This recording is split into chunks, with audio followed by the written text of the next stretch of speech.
Abdé Essaïdi, bienvenue parmi nous. Pourriez-vous nous dresser un bref aperçu historique de votre parcours et celui de l'entreprise Actionnable? Bonjour Marc-André, merci de me recevoir. Moi je suis Abdé Essaïdi, je suis vice-président Canada d'Actionnable depuis 1 an et demi. Rapidement mon parcours, moi je suis ingénieur mathématicien, formé en France au départ. J'ai commencé ma carrière à la Société Générale à l'époque en tant qu'analyste.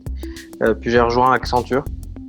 Dans la branche conseil pendant quelques années. Et puis j'ai fait le choix de me joindre à Actionnable il y a 2 ans et demi à Paris d'abord. Puis nous, on est des spécialistes du développement de solutions de valorisation des données au service du développement durable. C'est-à-dire que nous, on est une société de passionnés de la technologie, mais qui ont envie de le mettre au service d'une cause, d'un engagement qui est celui du développement durable sur le volet environnemental et sociétal. On a ouvert notre bureau ici à Montréal il y a 1 an et demi avec un double objectif. Le premier, c'est de professionnaliser notre R&D, donc de créer notre lab de R&D ici à Montréal et se rapprocher de cet écosystème qui est assez incroyable. Et également de s'internationaliser et d'exporter nos offres en Amérique du Nord depuis Montréal. Les grandes tendances technologiques de votre industrie et le potentiel de transformation là, au niveau de certains grands secteurs, est-ce que vous pourriez un peu dégager certaines informations là-dessus? Dans le monde en fait de la data, de la valorisation des données, etc., il y a une tendance majeure aujourd'hui qui est déjà un niveau de maturation qui est vraiment différent en fonction des marchés, des géographies. Donc c'est ce qu'on constate nous en étant et en Europe et en Amérique du Nord. Il y a vraiment des écarts de ce que j'appelle massification, c'est-à-dire qu'un écosystème qui devient de plus en plus dense avec de moins en moins d'acteurs, mais des acteurs plus performants, qui vont varier en fonction de la géographie. Et pour être plus précis, quand on va parler de tout ce qui est intelligence artificielle, machine learning, etc., c'est pas des sujets nouveaux, c'est-à-dire que ça fait des décennies que ça existe.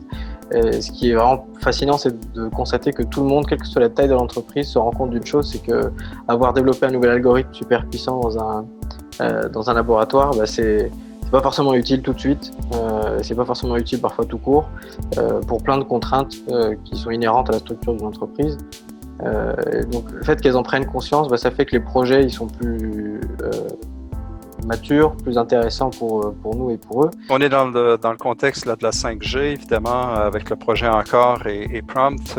La place de la technologie de la 5G dans votre industrie et les grands déterminants, les avantages de l'utilisation, bien sûr, de la 5G. Et pour nous, la 5G, c'est de manière assez simple, c'est un outil qui va permettre de transporter, de générer et de qualifier de la donnée en plus grande quantité, de manière plus rapide et sécuritaire pour alimenter nos algorithmes. Donc là, la question se pose de comment je fais pour encaisser plus de données qui vont arriver plus vite dans mes algorithmes. Et à l'inverse, nos algorithmes produisent de la donnée en sortie. S'il y a un réseau 5G auquel il faut qu'il soit connecté, il faut qu'il puisse l'envoyer dans de bonnes conditions qui respectent un certain nombre de critères. Excellent. Et quelles seraient les recommandations en fait que vous pourriez donner aux PME technologiques québécoises, bien sûr, dans ce contexte de la 5G? 2 conseils, ce seraient les suivants. Le premier, c'est ne pas sous-estimer la complexité de ce que c'est la 5G. C'est pas un sujet qu'on aborde seul, en fait. Il faut vraiment y aller avec des experts.